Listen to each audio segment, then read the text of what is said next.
Hi guys, and welcome back to my channel. So for today's video, I thought I'd have a bit of a sit down chatty video with you guys.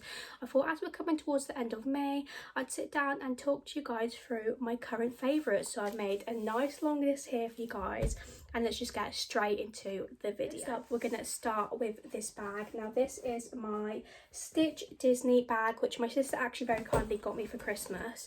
Now if you would have watched my vlogs to Egypt, you'd have seen this bag featured quite a few times. I use this as my hand luggage throughout the airport, both there and back, and I also use this as my beach and pool bag.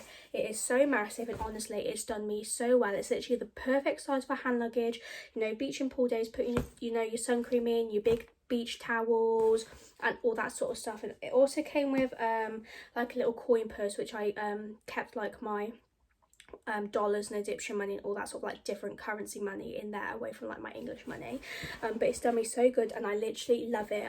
I'm going away in 2 weeks, I think it is, for a little like staycation, and this will be coming along with me to put all my clothes in it. So keep your eyes peeled for vlogs and stuff like that for that. But honestly, this is done so well. I'm pretty sure my sister got me this from the Disney store as well. Quite a few little like self-care-y kind of items, but the first item is from Smudge Beauty Products. Now this is a small brand. I do have a discount code Elsie, so I will link them down below along with my discount code if you want to check them out. They're on TikTok, Instagram and Facebook.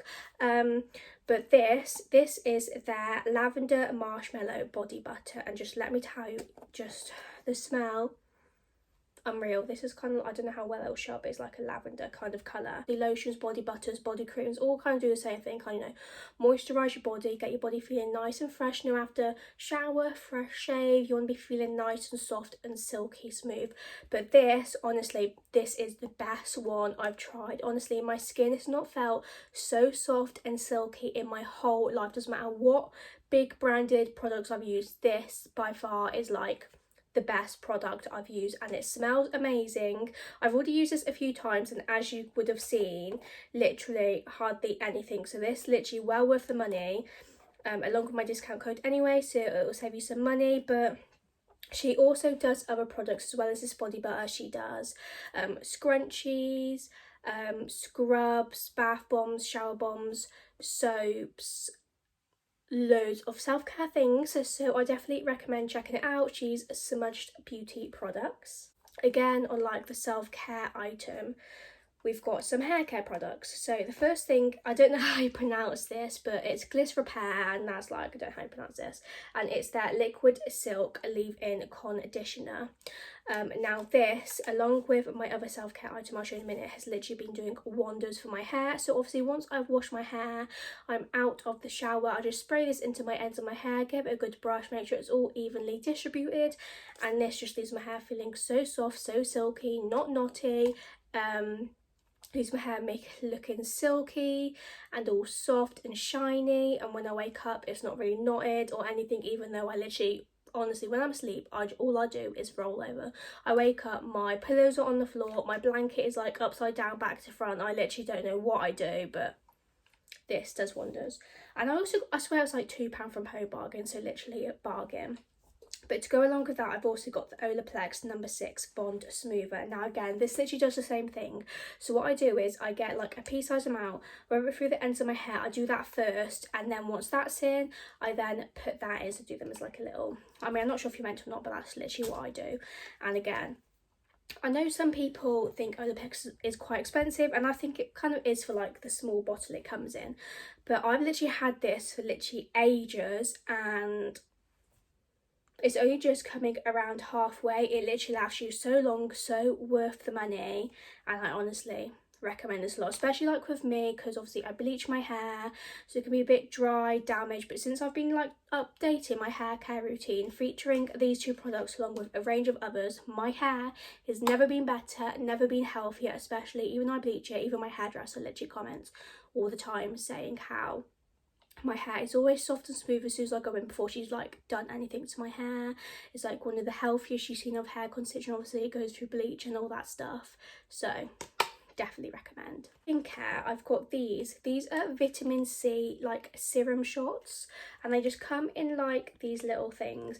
Now I got this as a present, but I'm pretty sure they're from Home Bargains, and it only came in like a pack of 7, so I'm not really sure like what the brand is, but honestly I've been loving these. I've never used any like vitamin C serums. I got like my hyaluronic acid serum and like my face serum in general, but not vitamin C, and let me tell you, these are honestly amazing, game changer. Leaves my skin feeling soft, so glowy, and honestly I'm hoping I can get my hands on some more as soon as I run out of these. And it's honestly like the perfect amount to literally put in your hands and like put all over your face.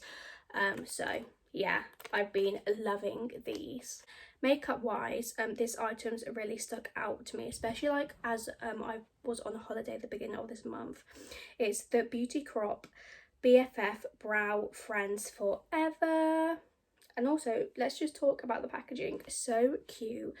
Basically, it's brow gel, clear brow gel, and me, honestly, brows are the one thing on my makeup I struggle with so badly. It doesn't matter if I fill them out, do a bit of soap brow, I just struggle so bad. I don't know why. I just can't get to grips with doing my brows. And I see everyone with such nice brows and I get so jealous. But this has literally been a great game changer. It's stick my brows up.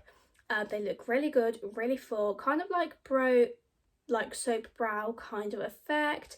But yeah, they literally, your eyebrows are stuck on all day. So good, definitely recommend. Snack wise, the first item is Ice Gems. I'm pretty sure I spoke about these in my last favourites video, but school classic, giving me 2015 vibes. But these, and the chocolate ones, I love both of them, but these are the only ones I've got in at the moment. Just a good little snacker, chuck in my lunch for work. I literally just love them. Another snack I've been loving, they are currently in the freezer, so I will insert a little picture, but they are the Vimto Ice Lollies. Now, I got these for like 99p from Home Bargains, and oh my god, game changer. They're so nice. I'm obsessed with like Vimto flavoured things, but I know there's quite a few like Vimto Ice Lollies like going out there, but these are so nice. And also, if you're on a diet, trying to lose a bit of weight like I am, they're literally like, I'm pretty sure it says they're only like 5 calories per like ice lolly, so literally amazing. But they taste amazing. I think it was a 10 pack for 99p, which again I think is so worth the money. But yeah, they've definitely been another favourite, especially since it's coming to the warmer months now and a bit of warmer weather. Next thing, I'm pretty sure I've mentioned on here a few times, but I am obviously in the middle of saving for like numerous things, like moving out, getting a car, just general savings. So I've got this, it's called the Savings Mantra. Now, it's by Abby Dunsmore, I think she's called. I actually follow her on TikTok, and she posts TikToks of videos of her saving, because she's saving to buy her first home, her forever home, but her and her partner want to like cash buy it straight out rather than like putting a deposit and then getting a mortgage. So she released this and I've literally been loving it. So it's got like monthly planners, debt trackers, shopping lists. It's got a no spend challenge. As you can see, I am currently in the middle of doing a no month spending challenge. And then it's just got saving trackers and loads of stuff. So I've literally been loving it, keeping up to date. It's also keeping me really motivated because I love stationery and little bits like this. So when it comes to stuff like this, I feel like it just motivates me even more to do things that I want to do. So yeah, if you're saving and love a bit of stationery like me, I definitely recommend this because it helps you keep on top of everything, keeping track in a nice book, and there's literally like so many different pages that all revolves around like money, saving and all that sort of things. And I got this off Amazon, I think it was. So we're gonna talk about things I've been watching on TV, movies, Netflix, all that sort of stuff. Now I have got quite a big list, and so it's not all from May. You might be thinking, oh my god, Elsie, let me count. It's literally 1, 2, 3, 4, 5, 6, 7, 8, 9 things. And you may be thinking, oh my god, Elsie, 9 like collective movies and series. You must have been a hermit in May. Now, it's not all from May. So basically, I filmed my last favourites video back in March. So when it became to like the beginning of April, I was planning on doing April favourites, but I never got around to it. So obviously all my holiday content that I did. So movie wise, this is all from my last favourite video. So after my favourite video in March, I started writing down all the things I've watched and loved through April, and then obviously through this month in May, and that's how it's like collective so big. I promise I'm not a little hermit just sits and watches TV all day, but yeah. So we'll start off with a film that I watched. It was like a random film I watched at my partner's house. I did check and it's not on Netflix, but I'm sure, I don't know, you might be able to find it online, or you might have it on DVD, I don't know. But it was called 2067, I don't know. But that's what it was called, like the numbers, not the words. Does that make sense? I don't know.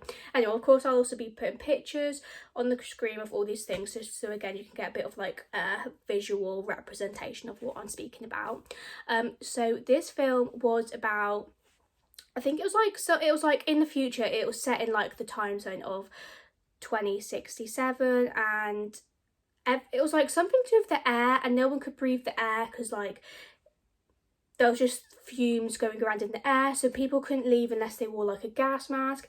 And then there was this one boy who like went into the future, but then the future wasn't the future. I don't know how to explain it. We know from my previous favorite videos, when it comes to movies, I'm just so bad at describing them, but I promise you, you just need to watch them, honestly. This film is 365 days this day, so this was movie 2 to the original 365 days. So this movie was obviously a follow-on from the first movie, so just get a bit of a feeling if you haven't watched the first movie. So the first movie is basically about this man who kidnaps this girl, and he says she's got 365 days to fall in love, does end up falling in love with him, and then it kind of ends on a cliffhanger of you think she's been like in a car crash, and then obviously the second movie opens up, obviously she is still alive, they get married, but then obviously drama unfolds, and then again it leaves on another cliff. I don't want to give too much away in case you've like not watched it, so that's what I'm finding more difficult about describing these movies, because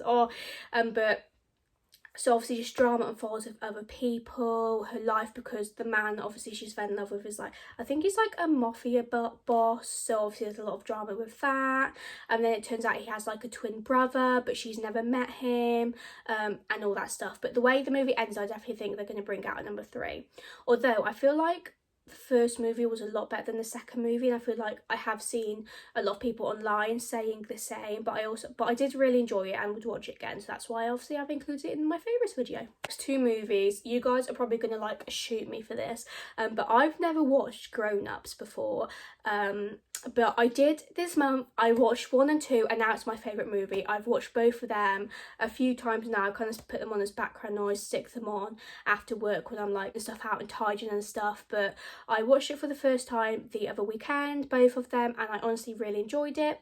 So Grown Ups 1 so it's basically like all these dads, all these boys, they do basketball, then they all grow up, have their own families, their own lives, and then they kind of rekindle over their old basketball coach sadly passing away, and then it's just them rekindling, being grown-ups. They go on like holiday together, and how they just kind of cause mayhem around that. And then number 2 is about, so they all end up moving back to live in the same town, in their like hometown for where they was as a child playing basketball. And again, it's just how they're all like best friends now, and like what they get up to in the day. Oh god, I feel like I'm so bad at describing, but yeah, that's like a very old classic, and I feel like everyone's watched it, but I don't know why, I just never watched it anyway. So that's a new favourite. Film I watched is The Weekend Away, and basically this was about a girl. She goes on like a weekend away holiday with her friend, then all of a sudden they go out drinking, then the next day her friend's disappeared, she's missing, police aren't taking it seriously, then the police are trying to blame her, and it's her just trying to find out what's happened to her friend, where is her friend, and all this kind of sort of like stuff is leading up to where is her friend, why am I being blamed, who's done what to my friend, where is she now, what happened on that night out, because I can't remember anything, and lots of suspense. But that was a really good movie. Last movie for the list before I move on to series is The Next 3 Days. A mum, she goes to prison for, I think I can't remember what she goes to prison for, but she goes to prison for something, and then it's like how the dad, it's like the next 3 days, so how in 3 days the dad kind of tries to get her out of prison, kind of fails, then he eventually does it. But that film was so suspenseful because you kept thinking that he was going to get caught trying to like get her out of prison, she was going to get caught and then going back to prison longer. But yeah, that was very suspenseful, but a very good movie. Now onto series 1 is Bridgerton. I'm sure everyone loves Bridgerton. I absolutely love Bridgerton. So if none of you have watched Bridgerton, it's kind of set back like, I don't know, is it like the 1800s or something like that? So it's all like ball gowns and lots of stuff like that, and it's like this family and how they go to balls and how obviously all the daughters have got to find suitors and get married. It's called like, there's like someone who's Lady Whistledown, who is basically a secret newspaper writer, and she writes all the gossip that's happening in the balls in the town, you know, who's having an affair on who's not marrying who, all that sort of stuff. And obviously people are also trying to find out who's Lady Whistledown, how does she know all this gossip. So yeah, it's just like dramaful, but that is really good. That is so good. Loved that. And I'm really sad because I binge watched the series in like over a weekend, and now I've got to wait another year for season 3. Riverdale. Now I feel like this is very controversial, is that the word, at the moment. So I think there's like 6 seasons now, and I feel like the first few seasons were really good. So it's about all these teenagers go to school, there's like different people, like there was like the Black Hood, a man who was like randomly, he was like a serial killer and like hitting random victims, and they were like school kids trying to figure out who it was. And the next season it was like someone else, and like different things happening around basically the town that and they're just trying to find out what happened. And then they kind of like grow up through secondary school, go to like college, university, and now like for the next few seasons they're like adults, but they've kind of come back to the same town trying to like sort out. But I feel like at this, I really am enjoying it. I'm not sure why, because it's kind of, I feel like recently the episodes are a bit weird, you know, when you just feel like they're just trying to make up a storyline to keep the series going. But I feel like that's not, why am I saying that when it's in my favourites video? I don't know, but I'm really enjoying it. So the storyline at the moment is like they've all got superpowers because they were in like a house collision, and now all of a sudden like they've all survived, but they've all got different superpowers. I don't know, it's weird. And then they're like, but yeah, but that's good. I feel like I just said it wasn't good, but it is. I don't know, guys.